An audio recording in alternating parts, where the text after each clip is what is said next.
The night is nearly over. The day is almost here. So let us put aside the deeds of darkness and put on the armor of light.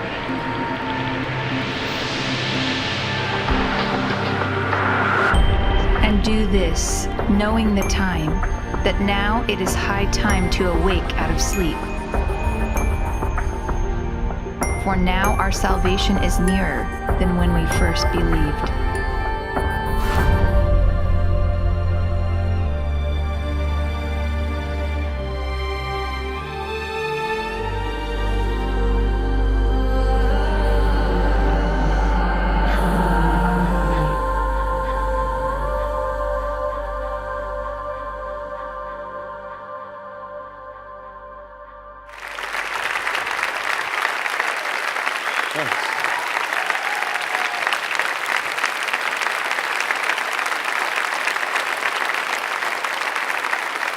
Great.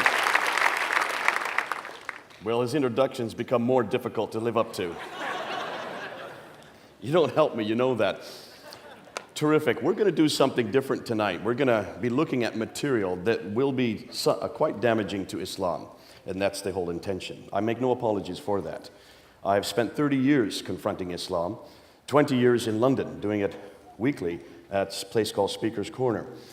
And one of the things that comes up over and over again is the problem concerning Muhammad and the Quran. Those are really the two pillars of Islam. Islam falls if the Quran is not true. Islam falls if Muhammad is not a prophet. And as I said this morning, we fall if the Bible is not true. Christianity falls if Jesus is not God. So on the same token, we're going to be asking these questions concerning Islam. What exactly, or who exactly is Muhammad? And what is the Quran? Where did it come from? So let's go ahead. Now, just so you know, everything that I put up on the screen is on PowerPoint. I'll be following the PowerPoint. That will be available on the church website, so you can pull it down. Any of you can have access to this website. Don't feel you have to write or keep up with me. I go too fast. But let's go ahead and let's see what the Muslims claim. What they claim is, first of all, that Muhammad is the last and the greatest prophet. They would say that all the other prophets that came before, every one of them had problems. Therefore, God finally gave his final revelation to Muhammad. He is the greatest, the seal of all prophets. They would say that the Quran was his revelation, sent down only to him, and is the final and greatest revelation. So every other book that has gone ahead has been corrupted. And so when you look at these two books, they would say this book, though we call it a revelation, has been corrupted. This comes and seals it. It is the final revelation. If there's any contradiction between these two books, this one always is the one that abrogates the other. And that's found in two references in the Quran, in Surah Ayah 106 and Surah 16, Ayah 101. That which we give, mansuk, we give something better, nasik. Nasik abrogates the mansuk. So if there's any contradiction, this is mansuk, this is nasik. This is what destroys, according to Islam, anything that disagrees with the Quran. Therefore, Islam is the final religion based on Muhammad's life and sayings, which is known as the Sunnah. Everything he did, everything he said is the Sunnah. He is the example for all peoples, in all places, in all times. And the Quran, his teachings. Now, conclusion, Islam is therefore completely dependent on both Muhammad and the Quran. So let's go ahead and investigate both Muhammad and the Quran and see if indeed the Muslims are correct. This is what Muslims have told us, and this is what I'm going to do now is just look at the classical account. What do Muslims say concerning Muhammad? First and foremost, they say that he was born in 570, that he then got a revelation from an angel, Jibril, while he was in the Hira cave, just north of Mecca. Jibril comes to him while he's meditating and says, Akra, recite. And his response was, Ma akra, I cannot recite. He was squeezed, and then the angel repeats the same order. That happened 3 times. Finally, the angel lets him go. He goes back to Mecca, tells the story to his wife, Khadija. She then gives a test to him, and he passed that test, and then she goes and tells Waraka ibn Nawfal, her cousin, what had happened. And Waraka ibn Nawfal, then, the cousin of Khadija, who was a Christian, stipulates that truly he is a prophet. So it's one of the ironies of history that the person that actually gave the pronouncement as Muhammad is a prophet was a Christian. This is according to their account.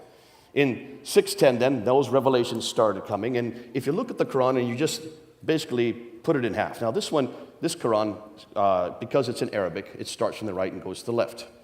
So if you just split it in half, the first part of the Quran, or what we know as Medina, the second would be Mecca, the name of the two cities where he lived.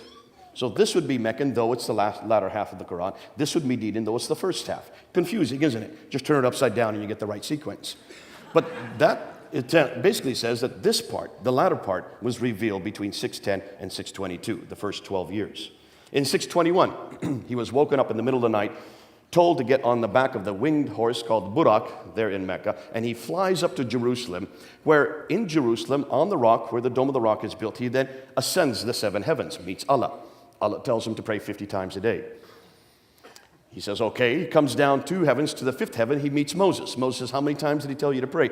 And he said, well, I was told to pray 50 times. He says, no, go back up and see if you can get it down. So he goes back up to the 7th heaven, gets it to 45, comes back to Moses. No, still too many. So he goes back and forth, bouncing between Allah and Moses, and brings it down from 45 to 40 to 35 to 30, down to 15, down to 10, finally to 5 prayers.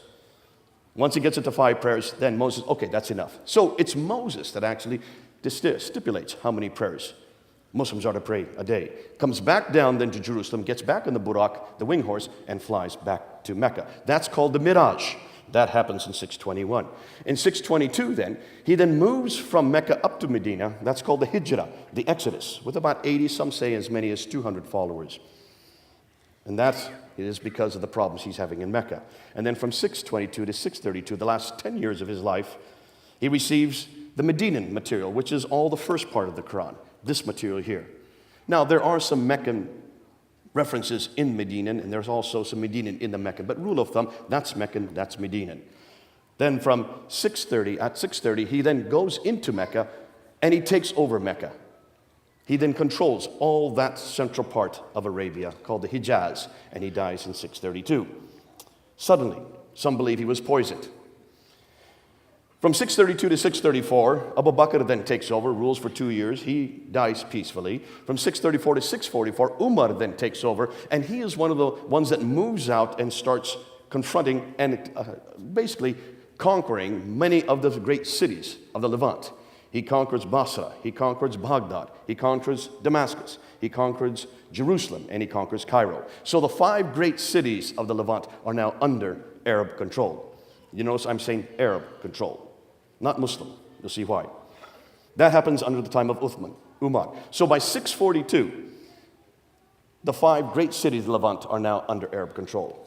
644 to 656, Uthman then takes over. And Uthman, the 3rd caliph, is important because it is he that actually compiles the Quran. It is he that's given that responsibility. He realizes that there were a number of different variations on the Quran. So he tells Zayd ibn Thabit, who is the secretary of Muhammad, to then rewrite the Quran and to correct it if it needs be. If there's any difficulty, then to use the Qurayshi dialect. And he's given 3 other men to help him, Zubair, Alas, and Harith. And the 4 of them rewrite the Quran and create what we know as the canon of the Quran. That's when the Quran was finally written down, 650, 18 years after Muhammad. The Quran had not been written down when Muhammad died. It was finally written down at the time of Uthman. Very important, 650. Keep that date in your head. 650, mid-7th century. He is then killed, and then Ali comes to power and rules only for 5 years. Ali is the adopted son of Muhammad. Really, for as far as the Shiites are concerned, the really only legitimate heir to Muhammad.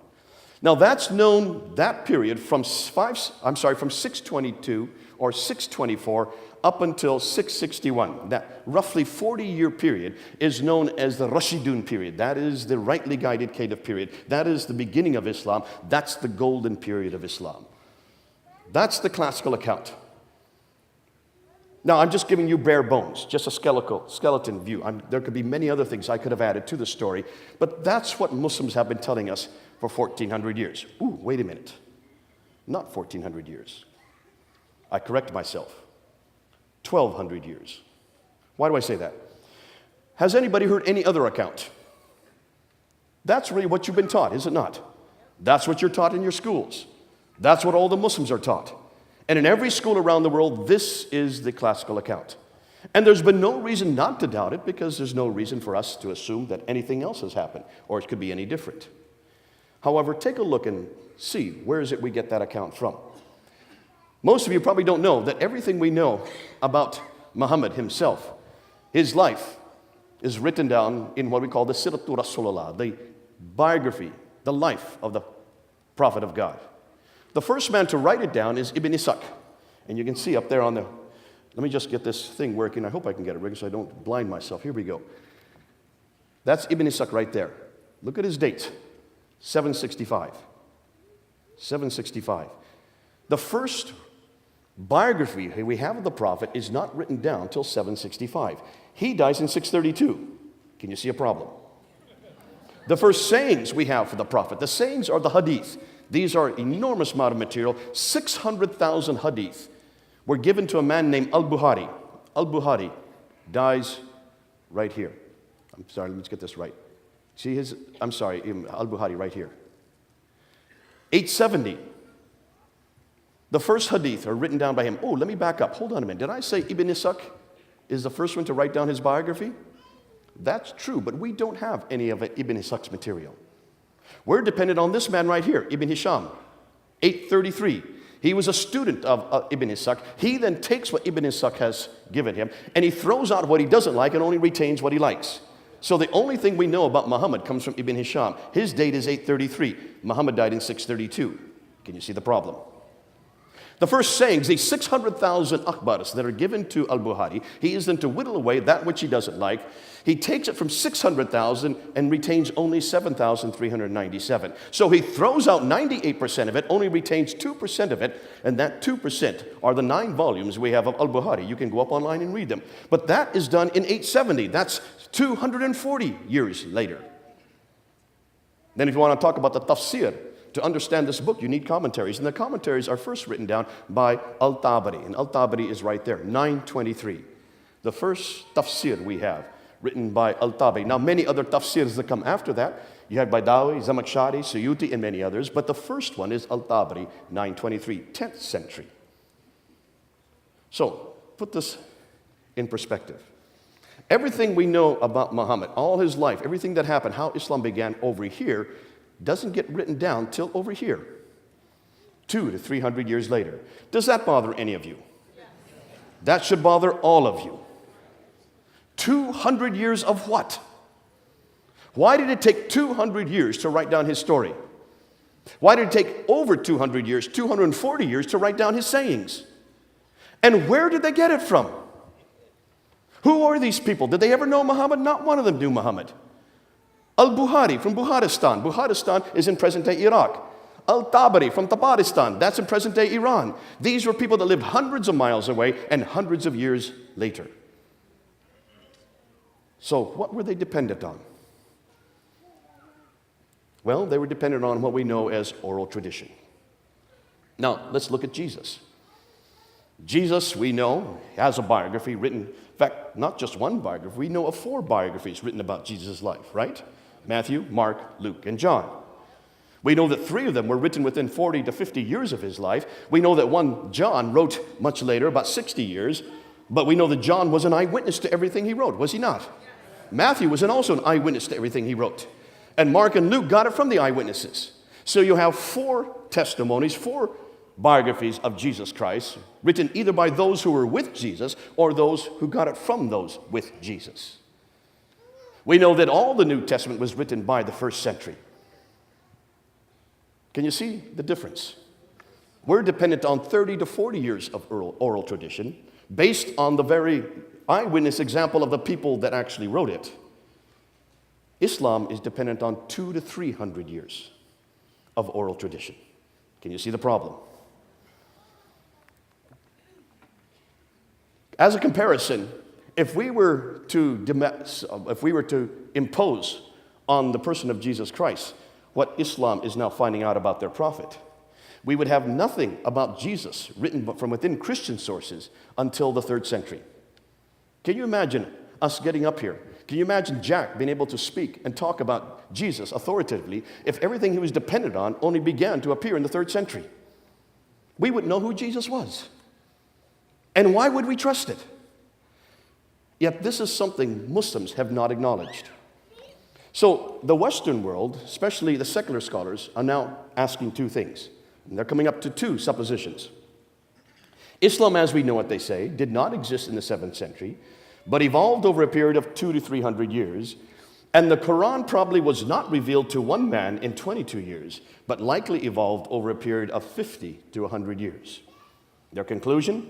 The history of Islam, at least from the time of the Caliph Abdul Malik, he ruled from 685 to 705, and before is a later fabrication. Now that's a huge amount to say. But we're going to prove that now tonight. We're going to show you why that's so damaging and what we're now finding. Their concern is this. If so much of the history of early Islam was written down so late, then why did it take so long to write it all down? Were these people not literate? Yes, they were. Remember, by 642, they had taken over Basra, Baghdad, Damascus, Jerusalem, and Cairo. Could people not read and write in Damascus, Jerusalem, Cairo, Basra, Baghdad? Were these not great metropolises? Did they not have a library in Alexandria that was destroyed by fire in the 5th century? Certainly these people could read and write. But more than that, they started moving right across North Africa. By 661, they had taken much of North Africa. They started moving the other direction towards India. And by the end of the 7th century, by the time that Abdul Malik comes to power, they controlled all the way from Spain in the west to India in the east. Are you suggesting no one could read and write in any of those countries? And the Muslims themselves tell us that they can read and write. Because where in the world did this book come from? It's a book. It has words, letters, written down. According to Islamic tradition, it was written down by Zayd ibn Thabit. Who was Zayd ibn Thabit? He was a secretary of Muhammad. How can you be a secretary if you can't read and write? They themselves tell us that this book was written down in 650, under the time of Uthman. So you can't make up that excuse, though Muslims are trying to make up that excuse now. You can't make up that excuse. And where did the biographers get their material from? If it was based on oral tradition, do we trust oral tradition? If I tell you something in your ear and you tell your wife and she tells another woman, by the time it gets to him, what I tell you and what he tells me are two different things. You ever played that game? It's a great game to play. We do it all the time in birthday parties. Chinese whispers, sorry Chinese, or telephone. And this is a game that shows exactly the problem with oral tradition, especially oral tradition, if it's based on someone that's important to your identity, as Muhammad would be. It gets embellished all the way. Therefore, they're asking, can it be trusted? Should we not instead go to the period these events took place? Should we not go back to the 7th century and see what we find? So, what are they finding? Well, let's take a look at that map real quickly. You can see right here, by the time 661, Islam had, sorry, did I say Islam? Ooh, forgive me. The Arabs had already moved out from this part of the world over into this part of the world, all the way up into here. All that land was under their jurisdiction. I'm losing my... Do we have another one of these? I just think I ruined this one.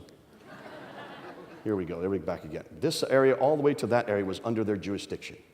So we're not talking about a people that were destitute. We're not talking about a people that were persecuted. We're not talking to people that were oppressed like Christianity was to begin with. Remember, Christianity for the first 300 years were underground. They were persecuted. Our scriptures were destroyed. The Diocletian Edict in 300 destroyed many of our manuscripts. Islam can't make that excuse. They controlled this whole swath of land. They controlled these cities.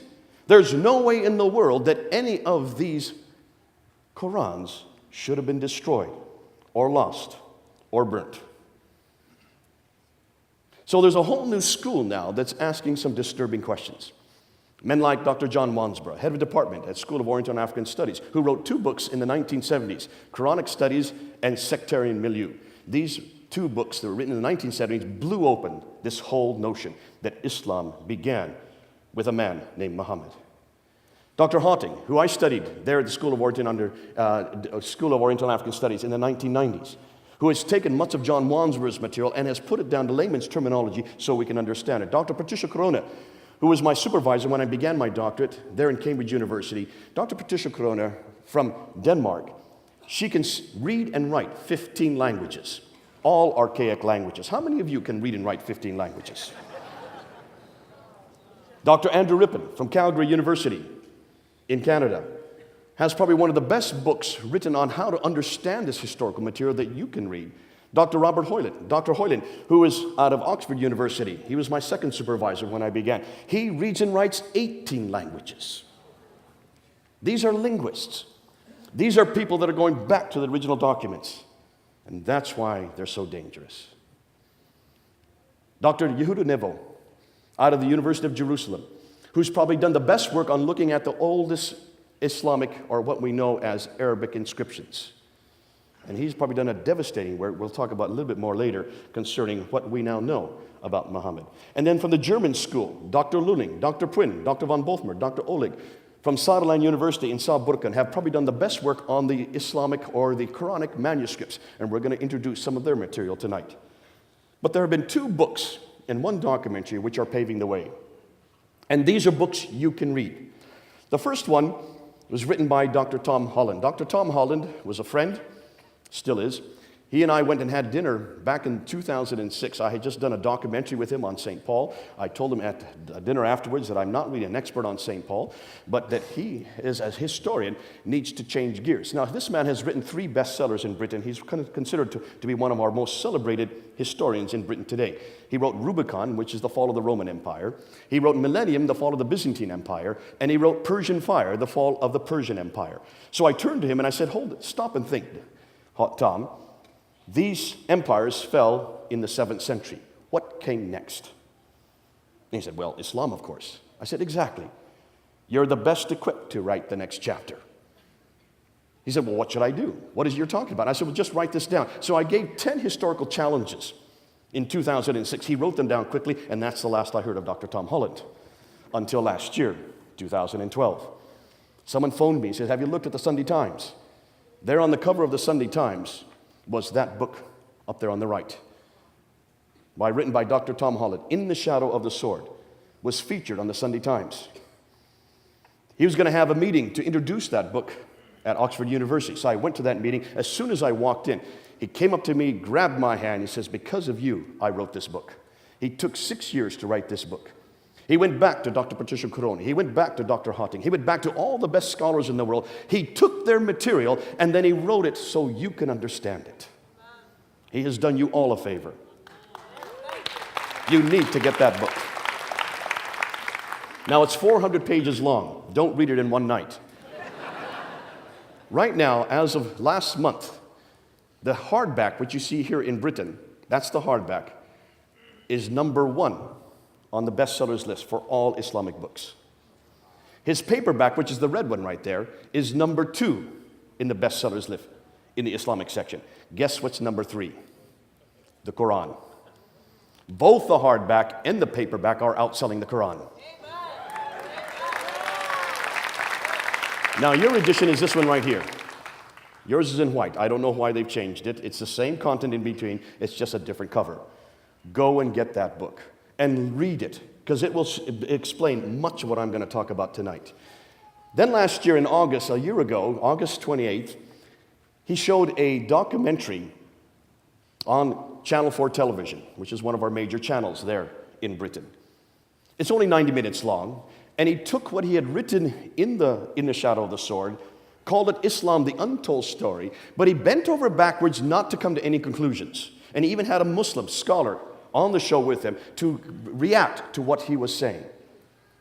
That show caused so much furore, caused so much anger amongst the Muslims, that when they tried to show it a second time in November of last year, Channel 4 television got so many complaints from the Muslims that they did not show it a second time. Now, you are not permitted to see that show. No one outside of UK can see that show. They don't want the rest of the world to see it. That's how damaging it is. Doesn't matter, I have it right here on my computer. So we're going to give it to the church, and any of you that want to see it, please look at it. It's only 9 minutes long, and you will see why this is so damaging to Islam.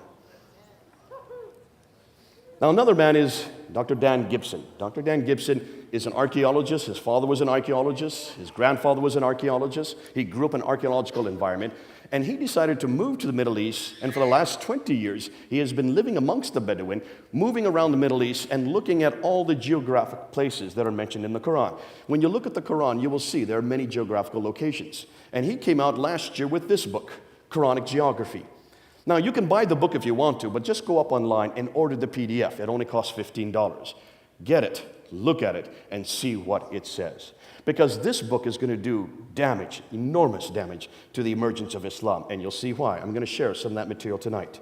But let's go through and find out what these Orientalists, what these revisionists are finding. Take a look and see up there on the screen what they're finding. First of all, what they now find is that the first Arab inscription referencing Muhammad is not till 691.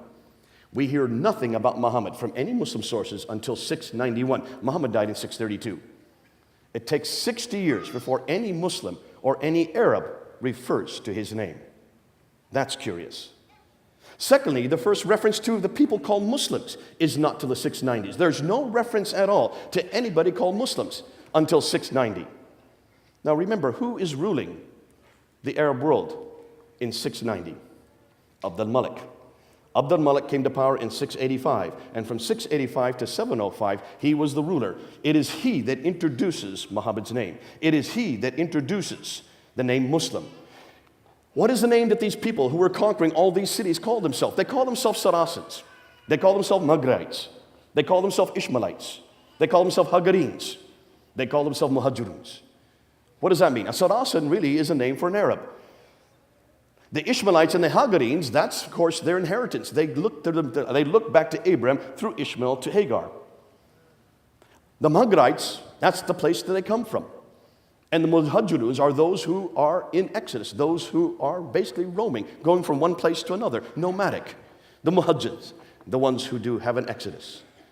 Those are the names they call themselves. And in all the documentation we can find from the 7th century, these are the names they call themselves. Not once do we find any reference to people called Muslims until the 690s.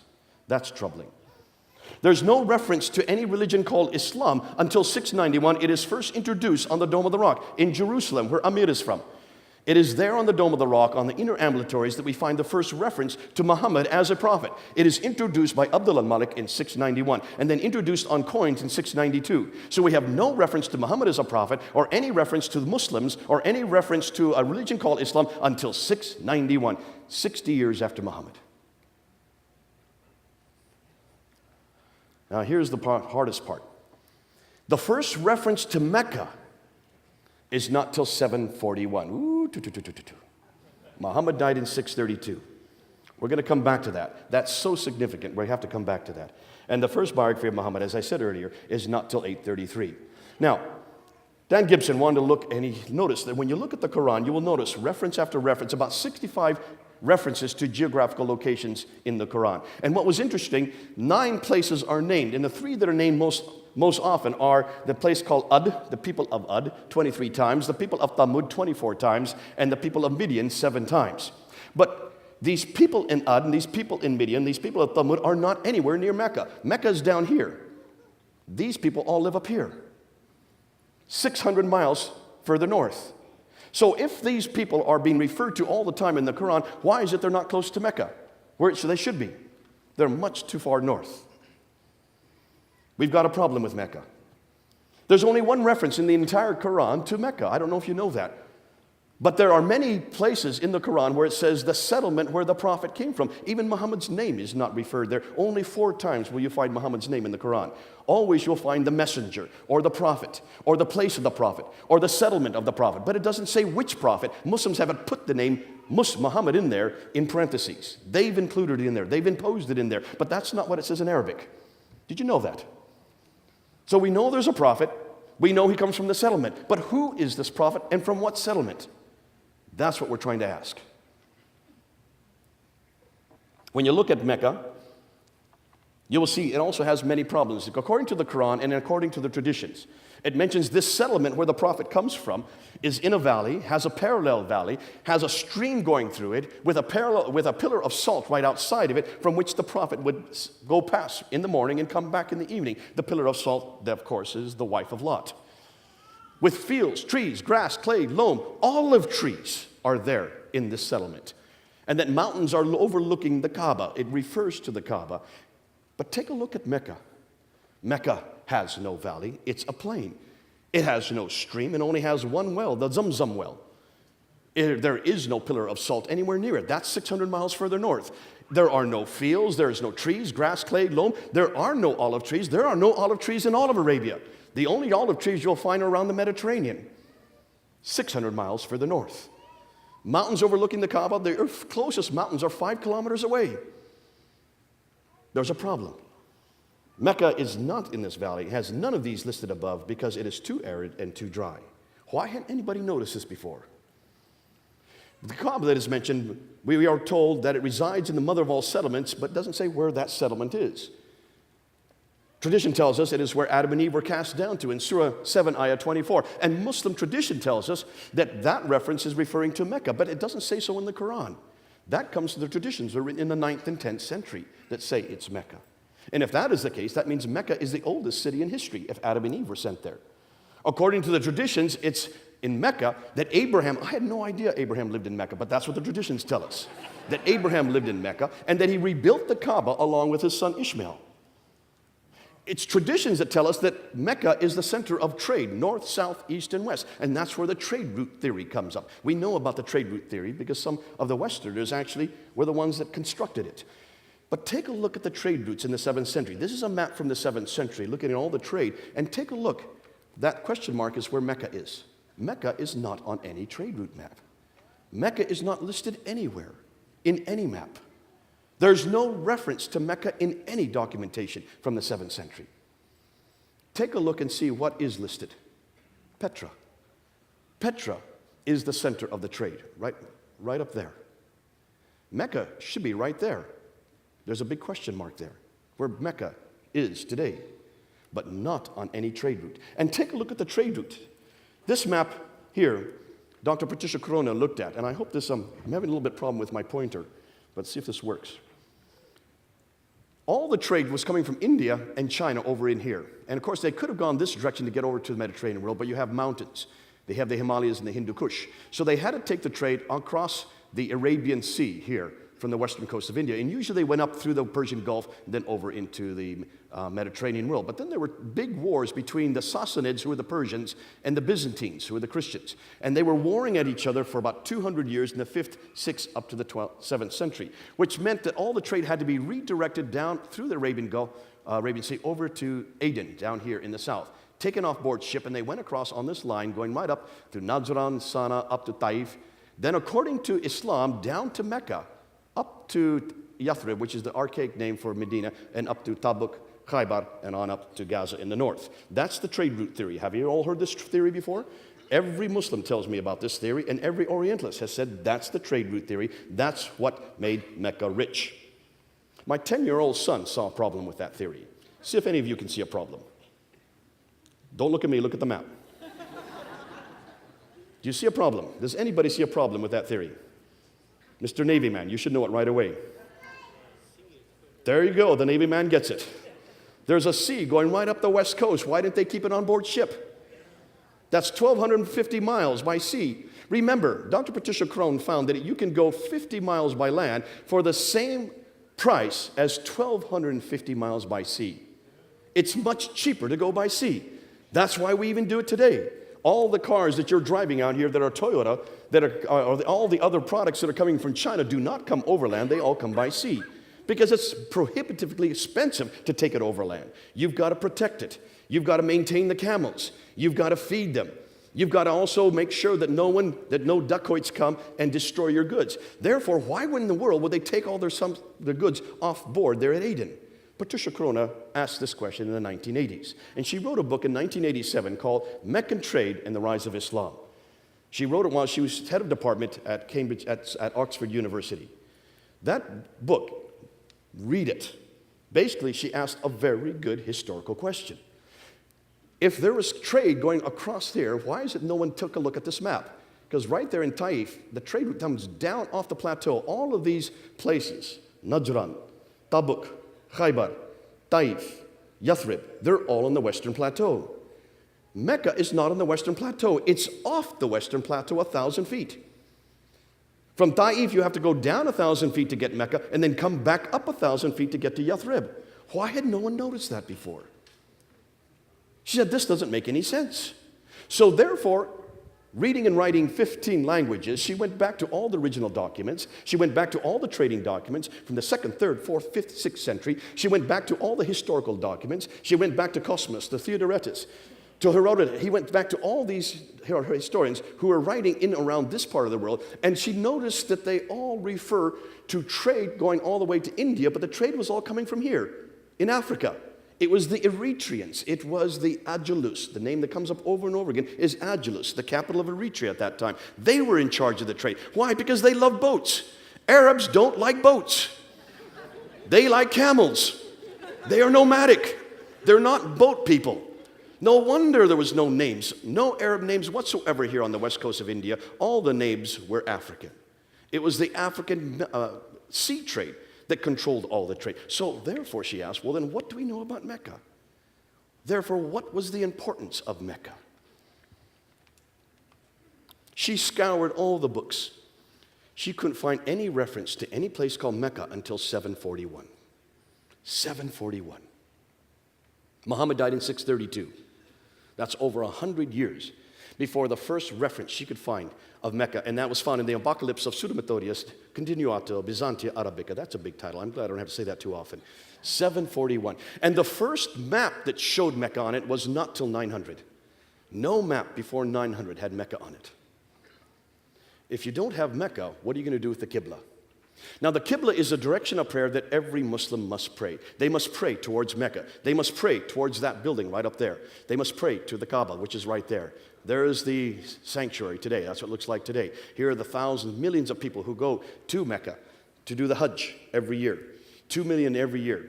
Every Muslim knows that they are to pray towards Mecca. Why? Because it is written in the scriptures, in the Quran, in Surah 2, ayah 145 to 190, 145 to 149, that the direction of the Qibla was changed to Mecca in 624.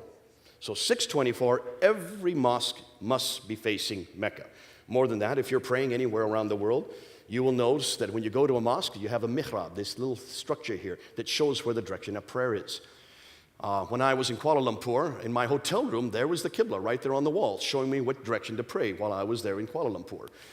Today, they use these kind of instruments, and now today, we use an app on an Apple phone. So you can always find where you're to pray, doesn't matter where you are in the world. You always know where Mecca is.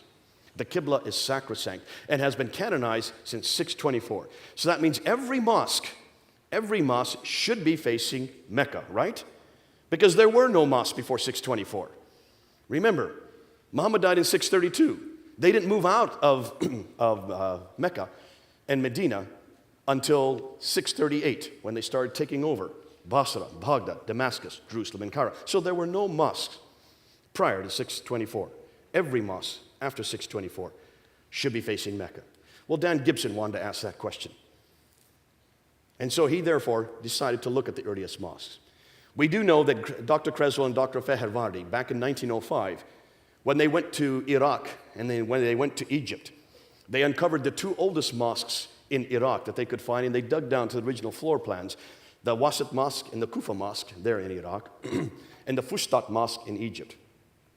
And when they dug down to the floor plans, they found that both the Wasit Mosque and the Kufa Mosque were facing Petra. And that the Fustat Mosque in Egypt was facing Petra. But they should have been facing Mecca. Now, they said this is a curiosity and left it at that. In 1905, they could say no more. Dr. Gibson wanted to find out a little bit more. And so he decided to go back and re-look at this map. And then he wanted to find out exactly where the Qiblas were on all the oldest mosques.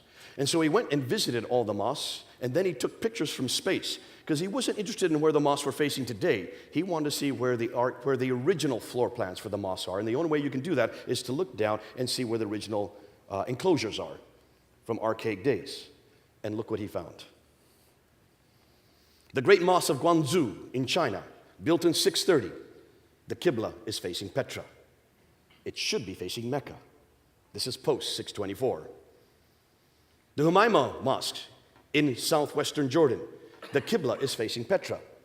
It should be facing the other direction, towards Mecca. The Great Mosque of Baalbek in Lebanon, do you see where the Qibla is facing? Petra. It should be facing Mecca. In 705, look at the date, 705. Muhammad died in 632. We're talking about a good 60 to 70 years later. The Great Mosque of Sana'a in the capital of Yemen, it's facing Petra. It should be facing Mecca. In 709, the Al-Aqsa Mosque in Jerusalem. And the Al-Aqsa Mosque is this one right down here. There's the Dome of the Rock right there. Look at the entire structure, their entire citadel of Jerusalem is facing Petra. It's not facing Mecca. And that's built in 709. Sorry, excuse me. Al-Aqsa Mosque is built in 709. The Dome of the Rock is built in 691. Both of them, the whole citadel is facing Petra. The Damascus Mosque in Syria is facing Petra, 709 as well. The Anjar Mosque in Beirut, 714. It's also facing Petra. It should be facing Mecca. The Mosque of Umar in Basra, Syria, look at the date, 720. It's facing Petra. It should be facing Mecca. It's not till 727, as far away as Banbor in Pakistan, that he gets the first mosque to face Mecca. 727, Muhammad died in 632. Almost 100 years later, before he finds the first mosque that is facing Mecca. Then in 728, in Syria, here the mosque is not facing Petra or Mecca. They don't know where they're to face. And here's an interesting one. Here is the one in Amman in Jordan. Take a look at the lower mosque. The lower mosque is facing Petra. That was built in 700. Then it was rebuilt up here. Another mosque was rebuilt in 740, and this one now faces Mecca. The 700 mosque faces Petra. The 740 mosque up here faces Mecca. Finally, they get it right. But look at the date, 740. The Musta Mosque in Amman in 743. That's 743, and still it's facing Petra. It should be facing Mecca. And then in North Africa, it looks like they don't know where they're to face, because almost all the mosques in North Africa, this one in Tunisia, is not facing Petra or Mecca, it's facing directly south. In Cordoba, Spain, again, 784. It doesn't know where to face. It's facing, again, neither Petra or Mecca. Here's another one in Tunisia, in Karaoun, in 817. It's neither facing Petra or Mecca. It's facing somewhere south. So what is his conclusion? Every mosque, up until 725, every mosque in the first 100 years is facing Petra. And then for the next 100 years, between 725 and 822, 12% are facing Petra, 50% are facing Mecca, 38% are facing parallel. It takes them to 822 to finally get every mosque to face Mecca. Takes them 200 years to finally get it right. Now, I've heard Muslims try to come back. Well, I said, well, they didn't know where directions were. Now, please, hold on a minute. These were camel herders. They went through the deserts. There were no roads in the deserts. How did they find their way? How could they find these oases in the middle of these sand dunes? They used the stars. Certainly, they knew where Petra was, and they knew where Mecca was. And what's most curious, why is it that every mosque up until 725, all of them are facing Petra, from as far away as China? That's what's curious. The fact that uniformly, they're all facing Petra for about 100 years after Muhammad's death. If you take a look and see why, look where Petra is. Petra is at the center of the trades. It's at the center of the world at that time. I don't know how many of you have been to Petra. Have anybody here been to Petra? What have you noticed about Petra? It's the city of tombs and temples, isn't it? Beautiful, beautiful carvings out of the solid rock. And you go there and you will see that this is the center of the Nabatean civilization. The Nabateans were the precursors to the Arabs. Arabic comes from Nabatean script. Almost all the traditions that we see in Arabia come from Nabateans. They were the precursors. They were the ones that introduced Arabia. They were the ones that gave it its language. And they were the ones that we can trace all the way back to the 2nd century BC. We can trace that this was the center of the world. This was a center of worship. This is where all the temples were facing. And that's why all these mosques were still following the same direction that all the temples have been following. But take a look at Petra a little closer. Petra is in a valley. It also has a parallel valley. There's a stream going right through Petra. It has fields, trees, grasses. It has clay. It has loam. It has olive trees. It is near the pillar of salt. In fact, it's Petra in a valley, has all of the items listed in both the Quran and the traditions. Thus, it looks like it's Petra that is a place the Quran and the traditions are referring to. Why is that significant? Remember, we don't know nothing about Muhammad until the late 7th century. We know no reference to him until the 690s. His biography is not even written till the 9th century. His city of Mecca isn't referred to until the 8th century. Thus, much of what we know of Muhammad is written down hundreds of years later and hundreds of miles away. It looks like he is nothing more than a later redaction, possibly by Abdul al-Malik. Hold that under your hat, because now we get to the real juicy material. This is the one that I just found out about a few months ago. And I did a debate on this on June 22nd. And this has to do with the Quran, this book. See, if you can push Muhammad back quite a few years, but what are you going to do with this book? Because this is the foundation of Islam. That's why we have confronted this book, and I've been doing so for now 30 years.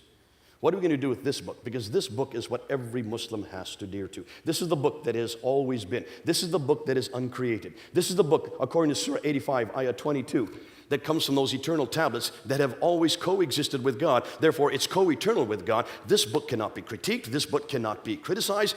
This book has no history. It is revealed to a man named Muhammad over a period of 610 to 632, 22 years, according to every Muslim. Whether they are radical, nominal, or liberal, every Muslim believes that this book is the uncreated Quran. Can you see what they're saying? The Quran is the greatest wonder among the wonders of the world. This book is second to none in the world according to the unanimous decision of the learned men in points of diction, style, rhetoric, thoughts, and soundness of law and regulations to shape the destinies of mankind. That's in the hadith, the Mishkat al-Masabi, which is a compilation of the 6 most authoritative hadith. Muslims will say, Muhammad hath forged it. Answer, bring therefore a chapter like unto it. And call whom ye be to your assistance besides Allah if ye speak. This is the greatest of all revelations, they tell me. I've had many debates. I remember doing a debate with Sheikh Omar Bakri Muhammad there in Trafalgar Square, right there on Nelson's column, in front of 5,000 Muslims who were there to have a rally for Islam in an August afternoon. There, back in the 1990s. I got up, he asked me to come up onto the plinth with him. Sheikh Omar Bakri Muhammad is probably the most radical cleric there is. And we had a debate, impromptu debate for about 45 minutes in front of all these thousands of Muslims on the Quran itself. And after about 45 minutes, he finally turned to me and he said, well, listen, if you don't like the Quran that much, then bring therefore a chapter like it. Show me anything that can equal this book. And I took out my Bible and I opened up to Psalm 23. And I just started reading Psalm 23. And I started reading it, they turned off the microphone. So I spoke up, I went to the edge of the plinth and I used my speaker's corner voice, which is pretty loud. And I finished Psalm 23. I turned towards the sheikh and I said, you show me a chapter like that. Show me any chapter that can equal Psalm 23. And I could have gone to Psalm 1 or Psalm 2 or any of the Psalms. I could have gone to 1 Corinthians 13. I could have gone to Matthew 5, Matthew 6, any of my favorite chapters. And you will find that many chapters, many verses are superior to the Quran. So when it happens to you, you say the same thing. Yet for today, what we need to ask is, this is what the Muslims claim. It is the greatest of all revelation. It has never been created. That means every word, every letter that's in this book, in the Arabic, is the same that's there in heaven on the tablets. It has no history. It has no human intervention. It was sent down, word for word, by Jibril to a man named Muhammad who could not read or write. That's curious. And finally written down 18 years after Muhammad was dead. That's even more curious. Nonetheless, every Muslim will say that they can trace this book, unlike the Bible, they can trace this book all the way back to its origins. They can trace it all the way back to what they call the Uthmanic recension. This is the Uthmanic recension. This is the same book that was compiled by Uthman, that he had those 4 men, Zubair, Alas, Harith, and Zaid ibn Thabit, the four men write that Quran. That's what they say. It's not me saying it. This is what the Muslims say. When was it written down? According to Al-Bukhari, and this is what Al-Bukhari's written. You can see it on the right there. This is the translation on the left. That Uthman in 650 did not have the entire corrected Quran text at hand, as Al-Bukhari admits. A large part of the Quran may be lost. For he then orders 3 to help Zaid ibn Thabit, Zubair, Alas, and Harith, to revise the codex, which was given to Hafsa, the daughter of Umar, and correct it where necessary, even recalling a verse, chapter 33, verse 23, which had been missing from the original text. Isn't that curious? Uthman then takes Hafsa's Quranic manuscript and has the 4 compilers rewrite the text. And in case they disagreed, they were to write it in the dialect of the Quraysh, and ordered that all the other Quranic materials, whether written in fragmentary manuscript or whole copies, be burnt.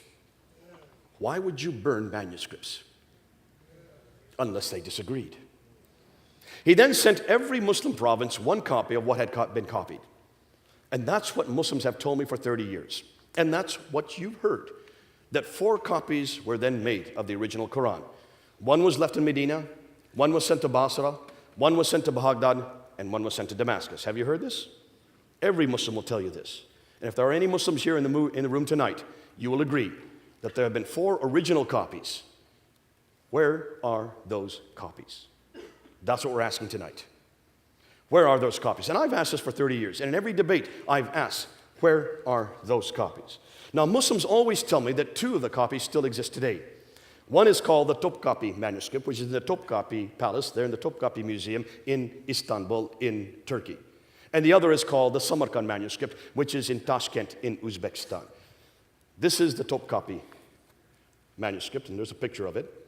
The Topkapi manuscript. If you look up on the screen, you will notice, if you look carefully, you can see some blood stain right there. See some blood stain on it right there? That, according to Islamic tradition, is the blood stain of Uthman. He was reading it, and while he was reading, he was killed, and that's his blood on the copy. So this is an original Uthmanic recension. This is what every Muslim tells me. And if there's any Muslims here tonight, please tell me I'm wrong. Because this is what every Muslim has told me. This is the original copy. In Turkey, in Istanbul. And there's been no reason for me to disagree, because I've never been able to look at it. None of us have been able to do any study on it. We can't do any forensic testing. I'd love to do some accelerated mass spectrography. I'd love to be able to do some carbon testing on it, dating it to make sure that this is from the 7th century. We're not able to touch it. No one can touch it. This is the other one, the second one, the Samarkand. There's a picture of it up on the wall. The Samarkand is in Tashkent. That, according to Muslims, is the 2nd manuscript. These are what are known as the Uthmanic recensions. Now, since no one has been able to look at it, of course, there's been a problem. We've just had to take them at their word. That wasn't until 2002. In 2002, 2 men in Turkey were then given access to this manuscript and also to the Tashkent manuscript. These 2 men are known as Dr. Ekmeledin Ihsanoglu and Dr. Tayyar Altikulic. The reason they were given access to it is because they are the ones that actually controlled those manuscripts. They live in Turkey.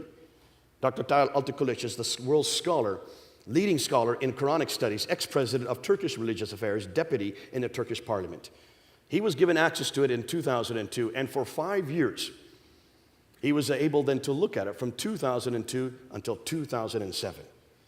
I was only given his response. I was only given their response in May of this year, and here it is right here. This is 83 pages long. Actually, it's a 1,000-page book that they finally wrote. I only found out about this in May of this year. And let's hear what they are now saying. Now remember, these are the only scholars who have been given access to any of these manuscripts. And it's not just these 2. I'll go about 4 other manuscripts as well. According to Dr. Ertan Ihsanoglu, he says that the Topkapi manuscript is not Uthmanic at all. Nor do we have any of the copies of these mushafs. These mushafs, that's the manuscripts, date from the later Umayyad period. Dr. Tayyar Altikulic goes on, he says there's no serious scholarly work has been done on them. These mushafs date from the early mid-8th century. They are not Uthmanic, nor copies sent by him. The Topkapi manuscript, in fact, he says, has 2,270 manuscript variants. That means consonantal differences between that manuscript and the text that we have today. 2,270. The Toscat manuscript. He said when he looked at it, he realized that there were some problems here. It was obvious that whoever wrote that manuscript did not know Arabic very well. It has undisciplined spelling, different writing styles, scribal mistakes, copyist mistakes, written by someone with little experience, with later additions, and it only goes up to Surah 43. There's 114 surahs in the Quran. It's not even complete. Then he was given access to the Husseini manuscript, which is another one of these supposed Uthmanic recensions. Dr. Tayyad Altakulik said this is not Uthmanic. It is dated from the early mid-century. The Paris Petropatalines manuscript, which is in France, in Paris, done by Dr. Francois de Roche, says that there are 5 different copies. Corrections were made to the text. When comparing with the Cairo edition, which is this canonized text, there are many words turn out to be written in a different way. Many questions still remain unanswered. What was more, he said, that it disagrees with the canonical readings in 93 places. Why haven't we been told this before? When they looked at the Ma'il Quran, which is in London, which is where I live, the Ma'il Quran, considered to be the second oldest Quran, dated to the late 8th century. It is not 7th century. It is not even complete. It only goes up to Surah 43. And then when they looked at the Sana manuscript, probably the most damaging, the Sana manuscript, which was discovered in 1975 in Yemen, the Germans were permitted to look at it in 1981. Dr. Gerd Pwin and Dr. Karl-Heinz Oleg then looked in 1981, and they found that there were many deviations mentioned in later manuscripts. Just take a look at this picture here. This is from their copies of it. Here you have Surah 19. That's written in Hijazi text. That's the script that would have been around in the 7th and 8th century. From 19, right at that yellow mark, it jumps to Surah 22. What happened to Surah 20 and 21? Surah 21 begins over on the next page in a completely different script, in a much later script. There's about 60 years between these 2 pages. So why haven't we been told this? Yet this script here is dated to 705, over here to the late 8th century. Take a look at every one of those orange marks. Every one of those orange marks are what we know as manuscript variants. That means words or phrases in that script that's different than the canonized text we have today. There's over 1,000 of these manuscript variants. Yet Muslims tell us that the Quran has never changed. The Quran has always remained the same. That this is God's holy text. That it is complete. And that it was complete by the time of Uthman. There's another picture of another page. When they looked at the palimpsests, now when they noticed that all of these manuscripts are written on skins, animal skins. We know them as parchment or vellum. And when they would write on the animal skins, they would wash it off and then write over top. And if you look carefully, you can see there's some writing underneath. See the writing underneath there? See the writing underneath there? They notice this writing underneath, so they put it under an ultraviolet light, and by putting it under ultraviolet light, they can split the texts and bring them aside and look at the 2 texts. And the lower script is known as defective script. The upper script is known as the final script. When they looked at the defective script of the Sana manuscript, they noticed that that was from the time of Abd al-Malik, basically the last 2 decades of the 7th century. The upper script was the time just after Abd al-Malik, probably Marwan, or his son, Ibn Malik. And take a look and look at the script, and you will see that it does not agree with the Quran we have today. So what is that telling us? What was exciting is that on the back of every one of these folios, I have pictures of every one of these manuscripts, but on the back I have quoted what the Muslims are now telling us. What you read on the back of this, I can give this out to people if they want to come up and read it afterwards, are what the Muslims are now admitting. They are now admitting that none of the mushafs, none of the manuscripts are from the 7th century. That every one of the manuscripts is from the 8th century.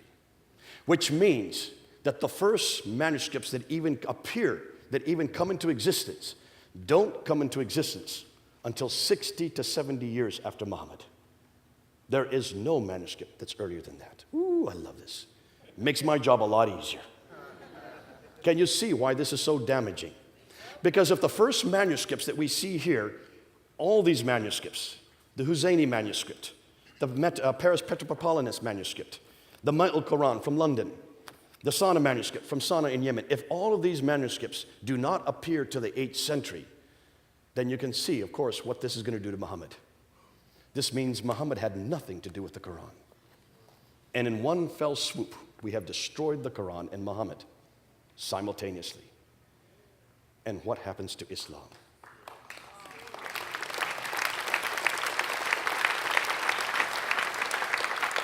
Now, I introduced this in June 22nd, the first time I'd heard about this, because I had always assumed that these Qurans began with Uthman. It wasn't until May of this year that I found out different. I went to this debate and I introduced it at the debate. The debater, Adnan Rashid, who's considered probably one of the best debaters in Britain today, had no response. He held up a coin. He says, Mr. Smith, if you don't believe that the Quran existed in the 7th century, take a look at this coin.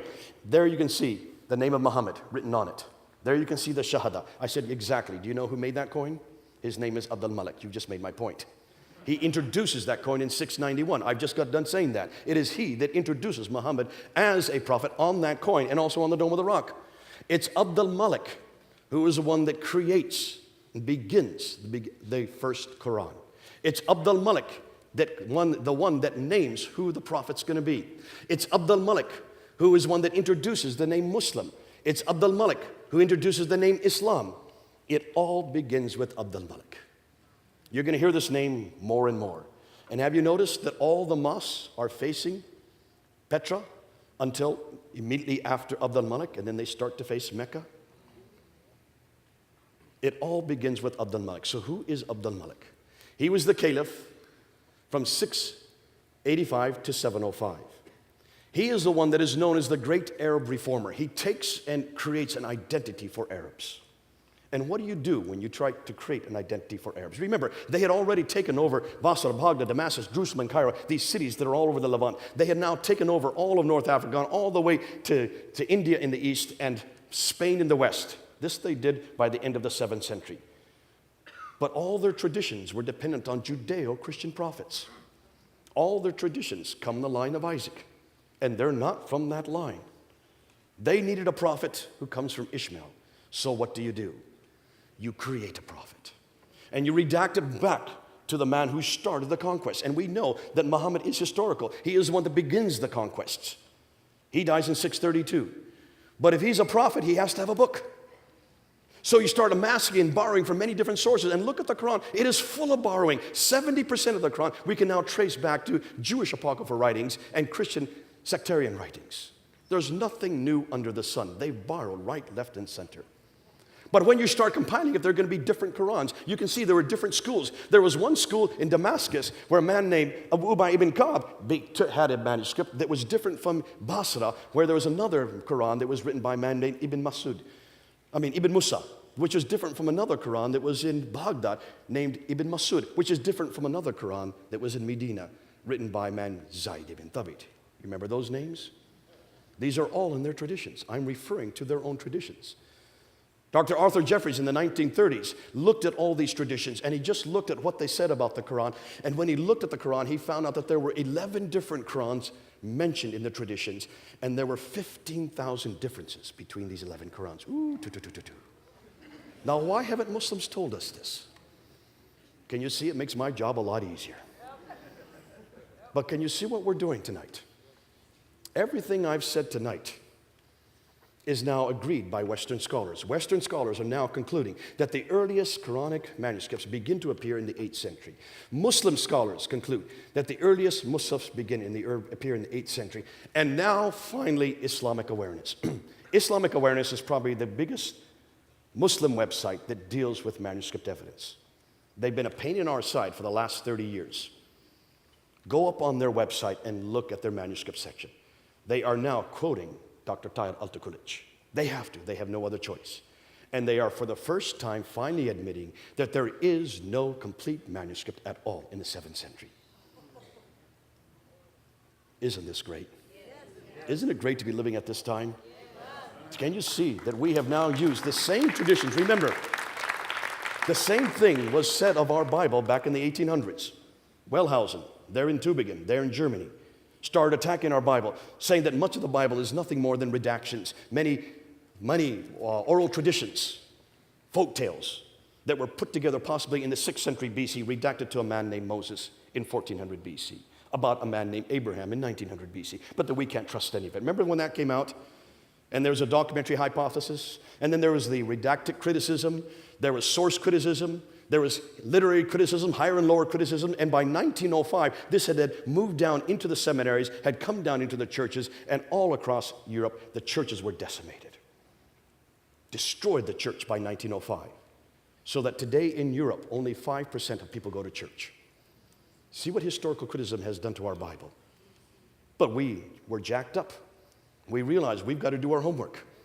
And that's why we started looking around and finding artifact after artifact. And God bless the British. They went all over the world and they stole everything they could and put it into the British Museum so we could look at it. And if you come to London, I will take you to the British Museum, and you've got to see all the artifacts in the British Museum from the Assyrian period, the 9th and 8th and 7th century BC, from the Babylonian period, from the 7th and 6th century BC, up into the Persian period that supports 1st and 2nd Kings, 1st and 2nd Chronicles, 1st and 2nd Samuel. Come and see how it supports the book of Genesis, the book of Jeremiah, the book of Daniel. Oh, it's beautiful. All of it using the same criticisms that we've asked of Islam. We can now support almost every. In fact, there has not been one piece of evidence that has now been found that controverts one properly understood biblical statement. That's how good our Bible is. We have passed the test. And if you want to look at the New Testament, just come and look at what we have now found. We have now found 12 either partial pieces of manuscripts from the 2nd century. We have now found 68 manuscripts from the 3rd century. We have found 46 from the 4th century. You add that up, that's 124 manuscripts that predate the Sinaiticus, the first complete 27-book manuscript there in the British Library. If you look at those 124 partial manuscripts, you can reproduce the New Testament many times over. And that's 300 years before the Quran even came into existence. We have 230 manuscripts that predate the 6th century. That's 100 years before the Quran even came to existence. What did I say came into existence?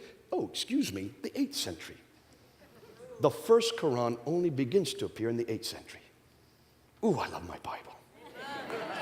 And it makes my job an awful lot easier. See, we're asking the same questions of Islam that we've asked of our own Bible.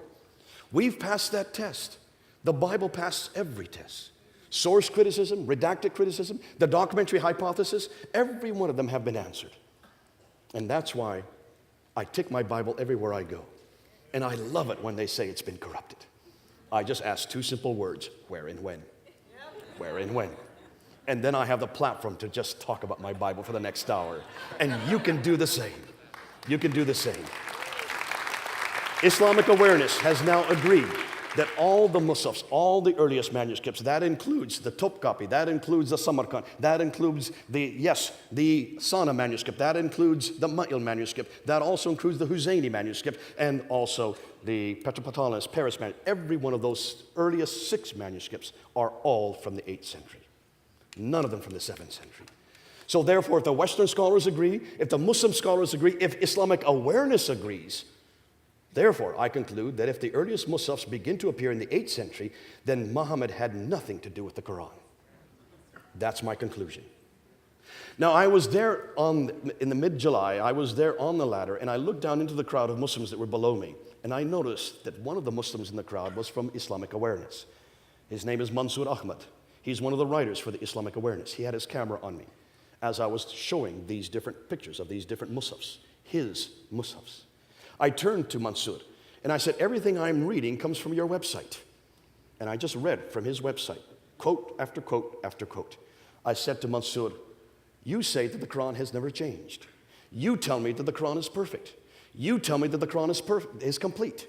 And that there has been no manuscript that has been destroyed, that all the manuscripts agree. Yet here, I'm just showing you from your own website that the Topkapi manuscript has 2,270 difference from the Quran we have today. That the Samarkand that you believe was perfect only goes up to Surah 43, was written by an amateur. You're the ones that are writing this on your website. I said, I therefore challenge you to find one complete manuscript from the time of Uthman. One complete manuscript from the 7th century. He closed up his camera and walked away. He had no response. It makes my job an awful lot easier. Now, the historical assessment concerning Islam, that the first Arab inscriptions referencing Muhammad only begin in 691. The first reference to Muslims until 690s. The first Arab reference to Muslim is just prior to 749. The first reference to Islam is not till 691. I've already said this. And the first reference to Mecca, not till 741. Can you see what we're now dealing with? There's an awful lot of work yet to be done. We now are going to have to piece all the pictures together. We don't have a complete understanding of what this all says. But what we can now say, pretty much categorically, is that the Quran does not come from God. It probably began with Abdul Malik. And it certainly does not come from Muhammad. And if we don't know anything about Muhammad until the late 7th century, and we don't even have his biography until the 9th century, then should we trust any of it? Now, I want to be careful. If there are any Muslims in the audience, I'm not here to destroy Muslims. I'm here to destroy your Quran. I have nothing against Muslims. It's this book that bothers me. Because it's this book that does to you what I see going around the world. It's this book that damages women. It's this book that damages men. It's this book that damages my God. It's this book that damages Jesus Christ. That's why I can only confront this book. And it's your prophet that takes this book and supposedly gives it credibility. That's why we're doing what we're doing tonight. And I want to tell Muslims, listen, this book no longer is the Word of God, but this book is.